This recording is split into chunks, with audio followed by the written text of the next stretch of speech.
हां बघा, तर आता जो सेकंड क्वेश्चन आहे तो पाहू आपण. Explain the use of potentiometer as a voltage divider. हा आपला आजचा क्वेश्चन आहे, एकदम इझी असा क्वेश्चन आहे. हा क्वेश्चन येण्याचे चान्सेस नसतात. आतापर्यंत जे पोटेन्शियोमीटरचे आपण यूज पाहिलेले आहेत तर तेच क्वेश्चन येतील जवळपास. ठीक आहे, ओके बघू. Explain the use of potentiometer as a voltage divider. सर्वात अगोदर आहे याचं कन्स्ट्रक्शन एकदम इझी आहे. हार्ड क्रिटिकल असं काहीही कन्स्ट्रक्शन नाही आहे. ठीक आहे, तर कन्स्ट्रक्शनमध्ये काय केलेलं आहे की हे एक डिव्हाइस आहे, कोणतंही एक डिव्हाइस इथं घेतलेलं आहे मी, की इथं मला पोटेन्शियल डिफरन्स मला इथं व्होल्टेज डिवायडर म्हणजे काय तुम्हाला एक सांगतो. व्होल्टेज डिवायडर म्हणजेच काय की सरळ तुम्ही एक लक्षात घेऊ शकता की व्होल्टेज डिवायडर म्हणजेच काय की आता बघा हे असं एक व्होल्टेज येऊन राहिलं. ठीक आहे, आणि त्यानंतर या व्होल्टेजला डिवाइड करणे म्हणजेच हा एक पाथ आणि हा एक पाथ. तर या पाथने किती व्होल्टेज जाऊ द्यायचं आणि या पाथने किती व्होल्टेज जाऊ द्यायचं, म्हणजे हे कंट्रोल करणे. ठीक आहे, म्हणजेच डिवाइड करणे, त्याला आपण डिवायडर असं म्हणू शकतो. ठीक आहे, तर व्होल्टेज डिवायडर ॲज अ व्होल्टेज डिवायडर, किंवा तुम्ही त्या व्होल्टेज डिवायडरलाच काय म्हणू शकता की या डिव्हाइसला लागणारं जे रिक्वायर व्होल्टेज किती आहे तर ते मॅनेज करणे, म्हणजेच त्याला काय म्हणू शकतो आपण पुन्हा व्होल्टेज डिवायडर. बघा आता एकदम सिंपल असं हा एक एक्सपेरिमेंट आहे. एक इथं EMF E एवढा असलेला एक सेल कनेक्ट केला, याच्यासमोर एक रेजिस्टन्स R हा कनेक्ट केला, त्यानंतर ही अशा वायर, हे कनेक्शन तुम्हाला दिसूनच राहिले सर्व आहे ना. A आणि B पॉईंट, हे जे व्होल्टेज आहे या EMF ऑफ सेल्स V. ठीक आहे, हे जे V एवढं जे व्होल्टेज आहे तर हे अक्रॉस दिस पॉईंट आहे, काय A आणि B. ठीक आहे, आणि बघा आता इथं एक गोष्ट लक्षात ठेवायची की आता हा जो A पॉईंट आहे तर या डिव्हाइसला हा फिक्स असा पॉईंट आहे. कसा पॉईंट आहे हा जो A पॉईंट आहे तर या डिव्हाइसला फिक्स झालेला पॉईंट आहे. आणि हा जो पॉईंट आहे ना तर हा पॉईंट आपल्या रिक्वायरमेंटनुसार आपण याला काय करू शकतो, स्लाइड करू शकतो, इकडे आणू शकतो, कुठेही याला घेऊन जाऊ शकतो. आलं लक्षात. म्हणजेच काय आहे की हा एक असा पॉईंट आहे की हा स्लाइडिंग पॉईंट आहे. हा जो पॉईंट आहे इथं, हा पॉईंट कसा आहे, स्लाइडिंग पॉईंट आहे. म्हणजे या डिव्हाइसला किती लागते आपल्याला माहिती आहे की या वायरवरची जर लेंथ जर चेंज झाली तर तसं पोटेन्शियल डिफरन्स काय होत जाते, चेंज होत जाते अकॉर्डिंग टू पोटेन्शियोमीटर प्रिन्सिपल. असो, तर बघा आता now this we know that this is V1. Now this potential difference between this point A and B is completely V and the length of this complete wire is capital L. किती आहे, capital L एवढी wire आहे. ठीक आहे, बघा आता इथं आपल्याला माहिती आहे की नाव दो सी देतो मी, या पॉईंटला नाव देऊ. नाव the potential difference between this point A and C is V1 is equal to काय असेल, डायरेक्टली प्रोपोर्शनल असेल लेंथला K इंटू L1. ठीक आहे, आणि त्यानंतर बघा आता सेकंड काय लिहू शकतो की मी V2 इज इक्वल टू काय लिहू शकतो, K इंटू L2. ठीक आहे, K इंटू L2 म्हणजेच potential difference across this point A and C and B is totally depend on length managing. ही जी लेंथ आहे L1 अँड L2 ही तुम्ही कशी मॅनेज करता, कमी जास्त करता, तर तसं या पॉईंटमध्ये, या दोन पॉईंटमध्ये A आणि C जे आपल्या डिव्हाइसशी कनेक्टेड आहे तर यामधलं पोटेन्शियल काय आहे हे डिपेंड आहे. म्हणजेच अशा प्रकारे तुम्ही पोटेन्शियोमीटरचा यूज करून काय यूज करू शकता, हे voltage divider as a use करू शकता.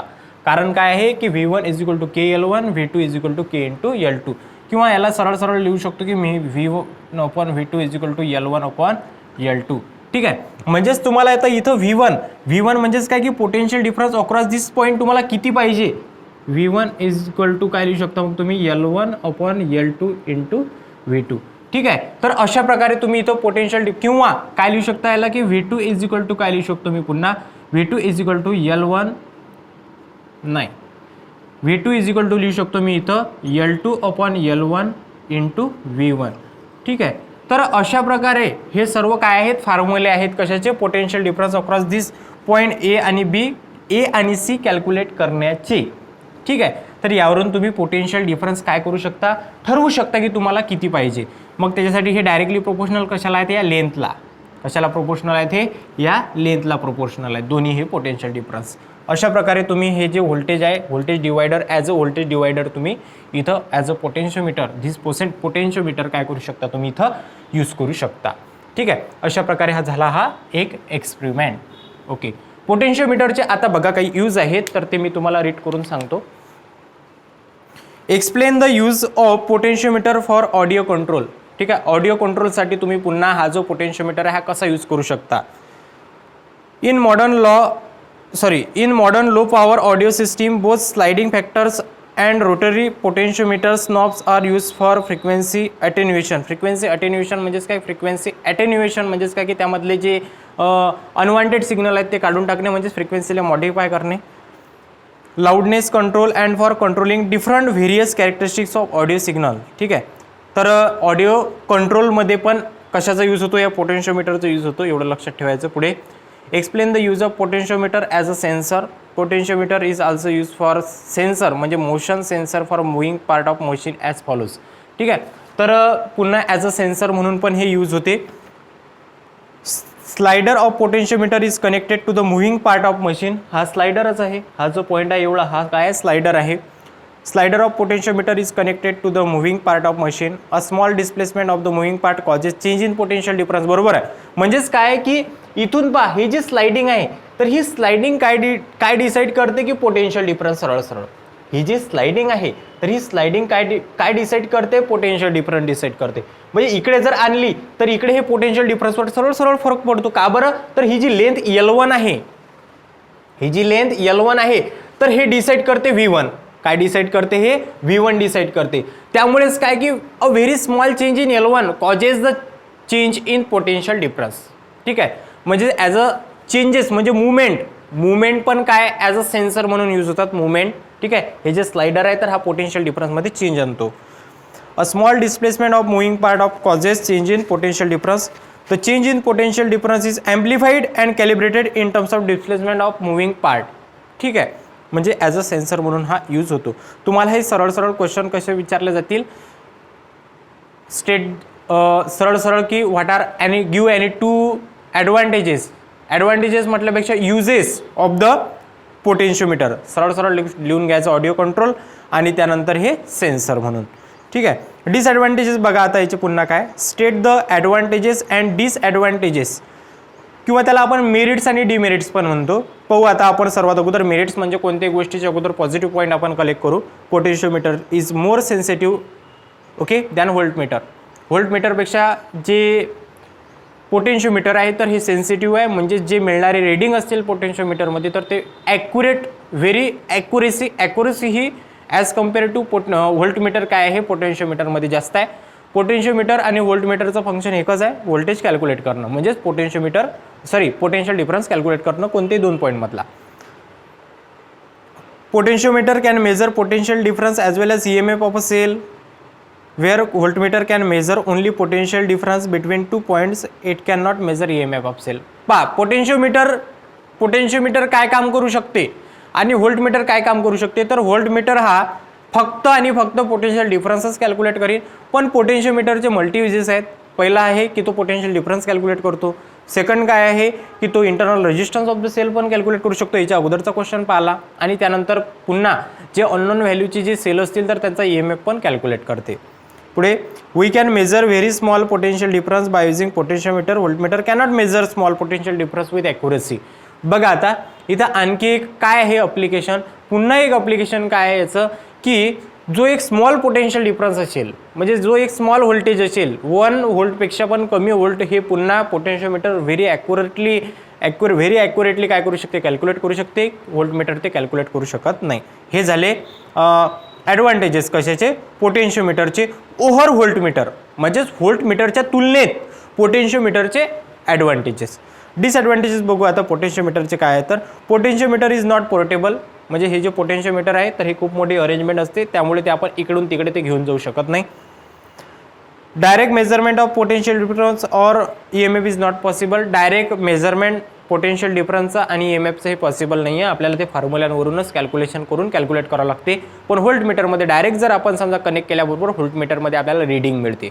पण इथं आपल्याला वेगवेगळ्या फॉर्म्युल्यांमध्ये व्हॅल्यू टाकून आपल्याला काय कॅल्क्युलेट करावं लागते, पोटेन्शियल डिफरन्स कॅल्क्युलेट करावं लागते. आणि जो पोटेन्शियल डिफरन्स असतो पोटेन्शियोमीटरमधून कॅल्क्युलेट झालेला, तर हा एक आपल्याला मेथड आहे, एक एक्सपेरिमेंट आहे, त्यावरून आपण तो एक्सपेरिमेंट परफॉर्म करून आपल्याला एक लेंदी अशी मेथड आहे काय, पोटेन्शियोमीटर एक्सपेरिमेंट. ही एक लेंदी अशी मेथड आहे. पण व्होल्टमीटरमध्ये डायरेक्ट 2 पॉईंटमधला आपल्याला कनेक्ट करता बरोबर ते डिव्हाइस, त्यामध्ये डायरेक्ट आपल्याला रीडिंग मिळतात. इथे डायरेक्ट रीडिंग मिळत नाहीत, थोडी लेंदी अशी प्रोसेस आहे.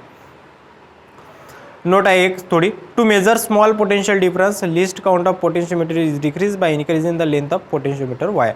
पुन्हा बघा आता की पोटेन्शियोमीटरची वायर जशी जशी चेंज होत जाईल तर तसं तसं तिथं LC म्हणजे जो लिस्ट काउंट असते तो मेजरमेंटमध्ये असतो, लेंथ मेजरमेंटमध्ये असतो, तर तो काय होत जातो, व्हॅरी होत जातो. ठीक आहे, तर अशा प्रकारे आहे ओव्हरऑल पोटेन्शियोमीटर. ठीक आहे, पुढे काही एक क्वेश्चन दिलेला आहे की पोटेन्शियल ग्रेडियंट काय असते. तुम्हाला पोटेन्शियल ग्रेडियंट माहिती आहे काय, तर potential difference per unit length is called as potential gradient. ठीक आहे, on what factor does the potential gradient of a wire depend. Formula आहे, फॉर्म्युल्याच्या राईट हँड साईडला ज्या टर्म असतील त्या गोष्टीवर काय डिपेंड असेल, पोटेन्शियल ग्रेडियंट डिपेंड असेल. ठीक आहे, Y potentiometer is preferred over a voltmeter for measuring EMF. तर पोटेन्शियोमीटर का बरं प्रिफर केल्या जाते, तर पोटेन्शियल डिफरन्स यूज करण्यासाठी व्होल्टमीटरच्या ॲज अ काय म्हणतो आपण कंपॅरिझनमध्ये म्हणू शकतो, किंवा त्यालाच एक काहीतरी ऑप्शन म्हणून. तर पहा, when voltmeter is connected across a source of EMF it draws some current from source, so it measure terminal potential difference across and not the EMF of cell. ठीक आहे, and second is so potentiometer is preferred over a voltmeter for measuring EMF. पहा काय दिलेलं आहे याच्यामध्ये, एकच line दिलेली आहे. When voltmeter is connected across a source of EMF it draws some current from source, so it measure terminal potential difference across and not the EMF of cell. ठीक आहे, पहा ज्यावेळेस तुम्ही कोणतेही एखाद्या सेलला हा पोटेन्शियोमीटर कनेक्ट करता तर त्यावेळेस स्मॉल करंट हा फ्लो होईल एका रेजिस्टर्समधून, त्यावेळेस तुम्ही इझिली पोटेन्शियल डिफरन्स हा कॅल्क्युलेट केला जातो. म्हणून त्यावेळेस तुम्ही ॲज अ पोटेन्शियोमीटरमधून तुम्ही काय कॅल्क्युलेट करू शकता, पोटेन्शियल डिफरन्स कॅल्क्युलेट करू शकता. तुम्ही त्यावेळेस EMF नाही कॅल्क्युलेट करू शकता, कारण की करंट हा फ्लो होत असते. What is mean by EMF and potential difference. EMF means what, it is same potential difference. हा EMF म्हणजे काय असते की हा एक पोटेन्शियल डिफरन्सच असते, पण केव्हा ज्यावेळेस सर्किटमधून करंट हा फ्लो होत नसेल तेव्हाचा पोटेन्शियल डिफरन्स. म्हणजे सरळ डायरेक्ट आपण दोन टर्मिनलला ज्यावेळेस व्होल्टमीटर कॅल्क्युलेट करतो तर त्यावेळेस तो त्या सेलचा EMF असतो. पण ज्यावेळेस आपण सर्किटमध्ये कुठेही वायरला ज्यावेळेस व्होल्टमीटर हे कनेक्ट करतो तर त्यावेळेस त्या सर्किटमधून फ्लो होणारा करंट हा काय असतो, हा असतो व्होल्टेज. काय असतो, हा व्होल्टेज असतो. टर्मिनलला डायरेक्ट व्होल्टमीटर कॅल्क्युलेट केलं तो असतो EMF, पण सर्किटमध्ये ज्यावेळेस व्होल्टमीटर कॅल्क्युलेट करतो तर त्यावेळेस असतो पोटेन्शियल डिफरन्स. ठीक आहे, state the uses of potentiometer. Potentiometer is use to compare EMF of two cell, internal resistance of cell, voltage divider, audio control and machine as a sensor. आहे ना, तर हे झाले सर्व त्याचे युजेस. 2 मार्क्ससाठी तुम्हाला मे बी युजेस येऊ शकतात की 4 युजेस द्या. आपण जे युजेस पाहिलेले आहेत की व्होल्टेज डिवायडर, अननोन व्हॅल्यूचा रेजिस्टन्स कॅल्क्युलेट करणं, एखाद्या सेलची EMF कम्पेअर करण्यासाठी, व्होल्टेज डिवायडरसाठी, ऑडिओ कंट्रोलसाठी, त्यानंतर मशीन सेन्सरसाठी यूज होतो. ठीक आहे, तर अशा प्रकारे हा झाला आपला पोटेन्शियोमीटरचा कॉन्सेप्ट. आणखी आहे थोडंसं काहीतरी पुन्हा आहेत आपल्याला difference, give the difference between potentiometer and voltmeter. Potentiometer आणि व्होल्टमीटरमधला डिफरन्स विचारलेला आहे. पोटेन्शियोमीटर खूप जास्त सेन्सिटिव्ह आहे, व्होल्टमीटर कमी आहे. It can measure terminal potential as well as EMF of cell. हा EMF पण कॅल्क्युलेट करू शकतो, हा करत नाही माहिती आहे. It's accuracy can be increase by any extent. Accuracy एक्सटेंटमध्ये आपण त्याची इन्क्रीज करू शकतो, पण याच्या ॲक्युरेसीला लिमिट आहे. कोणाच्या, व्होल्टमीटरच्या. पुढे very small potential difference of the order of 10⁻⁶ volt can be measure. 10⁻⁶ व्होल्टपर्यंतचे म्हणजे 0.0000001 व्होल्ट इथपर्यंतचे पण आपण रिडिंग कॅल्क्युलेट करू शकतो पोटेन्शियोमीटरने. एवढी ॲक्युरेसी या व्होल्टमीटरमध्ये नाही. एवढी स्मॉल पोटेन्शियल डिफरन्स आपण यामधून कॅल्क्युलेट करू शकत नाही. इट इज नॉट पोर्टेबल नाही, हा पोर्टेबल आहे. डायरेक्ट मेजरमेंट ऑफ EMF और PD is not possible. Direct आपण मेजरमेंट करू शकत नाही. मी सांगितलेलं आहे तुम्हाला पोटेन्शियोमीटर ज्यावेळेस मेरिट डिमेरिट ज्यावेळेस एक्सप्लेन केले होते त्यावेळेस मी तुम्हाला सांगितलं होतं. तर तुम्ही एक गोष्ट पुन्हा लक्षात ठेवायची की व्होल्टमीटर काय असते माहिती आहे का, बस फक्त एवढंसं डिव्हाइस असते. हे माझ्या हातामध्ये तुम्हाला दिसून राहिलं, एवढ्या हातामध्ये बसणार एक व्होल्टमीटर एवढंसं कसं डिव्हाइस असते. पण पोटेन्शियोमीटर खूप मोठं पोर्टेबल, खूप नॉन पोर्टेबल असं डिव्हाइस आहे, मोठं असं डिव्हाइस आहे. तुम्हाला सांगितलं की त्याच्यामध्ये बॅटरी असते, वेगळी मोठी वायर असते, त्यानंतर एखादा सेल कनेक्ट असते, की असतात, रिओस्टॅट असते. म्हणजेच काय की याचं जे मोठं आहे याची भानगड खूप मोठी आहे पोटेन्शियोमीटरची, त्यामुळे ते पोर्टेबल नाही. ठीक आहे, ओके. काही क्वेश्चन इम्पॉर्टंट असे. ठीक आहे, तर अशा प्रकारे झाला हा पोटेन्शियोमीटरचा ओव्हरऑल असा कन्सेप्ट. ठीक आहे, जर काही राहिलं असेल, काही क्वेश्चन जर आले असतील तर ते मी पुन्हा बघू द्या मला काही राहिले काय. पोटेन्शियोमीटर झाला, आणखी 3 दिवसाचं युनिट राहिलेलं आपलं. पोटेन्शियोमीटर नंतर आहे डायरेक्ट गॅल्व्हॅनोमीटर. गॅल्व्हॅनोमीटर झाल्यावर विषय संपून जातो आपला, म्हणजे युनिटच संपून जाते. Why should not the jockey be slided along the potentiometer wire. काय विचारलेलं आहे इथं की जॉकी तुम्ही स्लाइड का बरं करत नाही. मी तुम्हाला सांगितलं की आपण ते टॅप करतो. का बरं टॅप करतो ते, म्हणजे असे टॅप करतो आपण इन्स्टेड ऑफ दिस स्लाइडिंग. अशा प्रकारे ते वायरला घासत न नेता आपण काय करतो ते टॅप करतो. सरळ सरळ आहे. इथं काय आहे की त्या वायरचा जो क्रॉस सेक्शनल एरिया आहे तो कमी जास्त होऊ शकतो, त्यामुळे रेजिस्टन्स त्यामध्ये क्रिएट होऊ शकतो. किंवा याच्यामध्ये काय दिलेलं आहे, in sliding of the jockey heat is produce due to friction, thus the area of wire can be deform and resistance of the wire may be change. बरोबर आहे. म्हणजे क्रॉस सेक्शनल एरिया चेंज होतो, त्यामुळे त्या वायरमधला resistance may be कमी जास्त होऊ शकतो. ठीक आहे. हे त्याचं सरळ सरळ आन्सर आहे, म्हणून तुम्ही त्याला टॅप करा. What will be the effect on the position of zero deflection if only the current flowing through the potentiometer wire is increase or decrease? काय होईल? On increasing the current, the potential gradient will increase. Hence, the position of zero deflection will occur at shorter length. And second, on decreasing the current, the potential gradient will decrease. Hence, the position of zero deflection will occur at a longer length. ठीक आहे. सरळ सरळ इथं काय आहे की current आणि लेनचं relation आहे. काय दिलेलं आहे याच्यामध्ये, करंट आणि लेनचं रिलेशन दिलेलं आहे, त्यावरून पोटेन्शियल ग्रेडियंटमध्ये काय इफेक्ट येतो तर हे याच्यामध्ये विचारलं आहे. तुम्ही एक वेळ रीड करून घ्यायचं, तुम्हाला इझिली असं समजून जाईल. ठीक आहे. तर या पोटेन्शियोमीटरच्या ज्या पूर्ण नोट्स आहेत तर मी त्या तुम्हाला आजच सेंड करतो. संध्याकाळपर्यंत 7 ते 8 वाजेपर्यंत हार्डली तुम्ही याच्या मला नोट्स वगैरे सेंड करायच्या तयार करून. लक्षात? ओके. तर potentiometer over. Now last topic is only galvanometer. This will discuss in next lecture. Okay, thank you.